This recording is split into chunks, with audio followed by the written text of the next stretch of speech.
Oke, selamat datang kembali di kanal YouTube Nano Fisika. Kali ini teman-teman, kita tidak akan membahas tentang fisika dulu. Terlalu ribet, terlalu sulit, kita terlalu banyak membahas matematika di video-video terakhir ini. Kita kali ini akan membahas tentang pemrograman. Nah, di abad sekarang, di era digital 5.0. Wah, sini banyak orang berlomba-lomba untuk mempelajari bahasa pemrograman. Nah, salah satu bahasa pemrograman yang paling mudah itu adalah Python, teman-teman. Nah, kita akan menggunakan bahasa pemrograman Python ini untuk nanti ke depannya di channel Nanofisika ini kita juga akan menggunakan integrasi antara mata pelajaran atau mata kuliah fisika dengan pemrograman Python.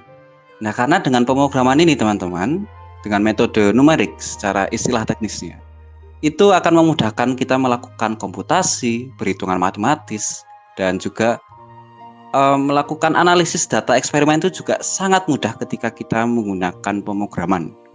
Nah, langsung saja kita kali ini akan menggunakan bahasa pemrograman Python. Ya, seperti sudah dijelaskan tadi, ini adalah bahasa pemrograman salah satu yang paling mudah.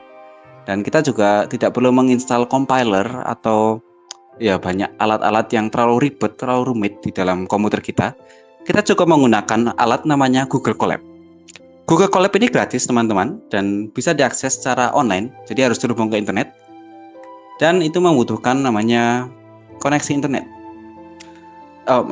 Ya, koneksi internet dan juga akun Google, akun Gmail.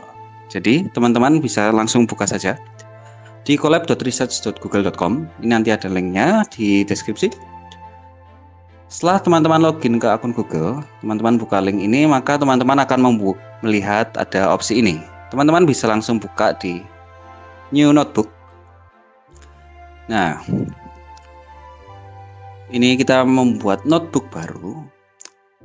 Jadi sistem pemrograman ya di Google Colab ini berbeda dengan sistem pemrograman ketika kita menggunakan bahasa lain seperti C++ atau Java atau Kotlin dan sebagainya. Dimana kalau kita menggunakan bahasa-bahasa pemrograman yang lain itu, kita harus menginstal compiler, kita harus mengedit file-file yang sangat banyak, dan juga itu harus ada debugging, ada pokoknya macam-macam, itu sangat ribet. Dengan Google Colab ini kita hanya cukup membuka satu link saja di collab.research.google dan semuanya akan muncul di sini. Dan di sini kita juga bisa membuat namanya teks dan juga catatan-catatan langsung di Google Colab. Ini tidak hanya Google Colab ini tidak hanya seperti tempat untuk melakukan pemrograman saja teman-teman, tetapi juga bisa digunakan untuk menulis teks. Ini bisa jadi tempat untuk menulis catatan kuliah, bisa jadikan tempat untuk bisa menulis, bahkan mungkin catatan pribadi juga bisa masuk ke dalam Google Colab. Nah, ini tadi teman-teman untuk membuat notebook baru di Google Colab. Nah, ini saya lihat dulu di sini. Ini jadi hari ini kita mempelajari tentang mengapa coding Python di Google Colab. Nah, untuk mengapa coding di Pythonnya tadi sudah saya jelaskan. Ini bahasa pemrograman yang salah satu yang paling mudah. Untuk mengapa di Google Colab-nya ini teman-teman, kita bisa dilihat di sini. Akses dari mana saja secara daring, secara menggunakan internet ya. Kemudian integrasi dengan Google Drive. Nah, teman-teman bisa lihat di notebook yang barusan teman-teman buat. Ini langsung disimpan di Google Drive teman-teman. Nah, ini misalnya kita bisa beri nama ini tes notebook Python. Nah, ini langsung disimpan di Google Drive. Ketika teman-teman membuka Google Drive di sini, ini akan muncul di namanya Colab Notebooks. Nah, ini bisa teman-teman pindahkan. Tunggu, ini ada di mana ya? Ya, seharusnya di sini. Ya, nih, tes notebook Python langsung muncul di sini, teman-teman. Oke, nah, jadi itu integrasi dengan Google Drive, kemudian sebagian besar library scientific ini ada di Google Colab semua, Pandas, NumPy, CV2 dan sebagainya. Ini nanti di video-video selanjutnya kita akan mempelajari secara lebih spesifik library-library Python ini. Itu nanti akan sangat berguna di pemrograman fisika kita selanjutnya. Kemudian untuk paket gratis, nah ini Google Colab ini gratis teman-teman. Walaupun ada versi berbayarnya, ini kita mendapatkan fitur yang sangat fantastis untuk paket gratisnya, yaitu 12 GB RAM, dan 100 GB penyimpanan. Nah, jadi kita bisa lihat di bagian sini. Ini bisa kita lihat runtime-nya. Ini sistem RAM-nya 12 GB dan disknya 100 GB. Nah, ini penyimpanan disk dari Google Colab ini berbeda dengan penyimpanan disk dari Google Drive. Jadi kita tidak bisa pindahkan itu di Google Drive, tidak bisa dipindah ke Google Colab dan sebaliknya. Tapi ini itu semacam ada ruang terisolasi untuk kita menyimpan file-file yang khusus untuk Google Colab. Nah, itu salah satunya untuk terintegrasi dengan Google Gemini dan Kaggle. Nah, apa itu Kaggle, teman-teman? Kalau Google Gemini, teman-teman pastinya sudah tahu ya, itu salah satu jenis akal imitasi. Nah, untuk Kaggle ini apa, teman-teman? Kaggle ini kita bisa lihat di sini adalah salah satu repositori data terbesar yang dia bisa diunduh secara gratis. Jadi kita bisa lihat di Kaggle ini, misalnya kita cari data weather atau cuaca. Kaggle Competition. Nah, dan ini bisa kita lihat ada data cuaca global, kemudian data iklim harian, dan kemudian ini ada di banyak sekali kota, misalnya di London, ada kita misalnya data cuaca di New York atau di Jakarta saja. Coba kita lihat. Jakarta. Nanti akan muncul Jakarta traffic accident dan sebagainya. Langsung terintegrasi dengan Kaggle. Jadi kita misalnya untuk testing data dan sebagainya itu bisa kita langsung buka lewat Kaggle. Nah, itu salah satu keunggulan Google Colab, teman-teman. Nanti teman-teman bisa eksplorasi sendiri Google Colab. Dan ini pokoknya sudah fantastis Google Colab ini. Nah, yang kedua, nanti ini untuk kedepannya kita juga akan menggunakan fitur yang namanya Note Text, Markdown notebook, note catatan berbasis Markdown di dalam Google Colab ini. Nah, kenapa kita memerlukan Markdown, teman-teman? Nah, ini perbedaannya yang menjadikan salah satu pembeda dari Google Colab. Kalau di Word, di Microsoft Word misalnya, kita untuk menggunakan teks itu harus formatnya kita harus pencet Ctrl B, Ctrl I dan sebagainya. Untuk bold, italic dan sebagainya itu harus klik-klik dan seperti ada menu-menu yang tersembunyi.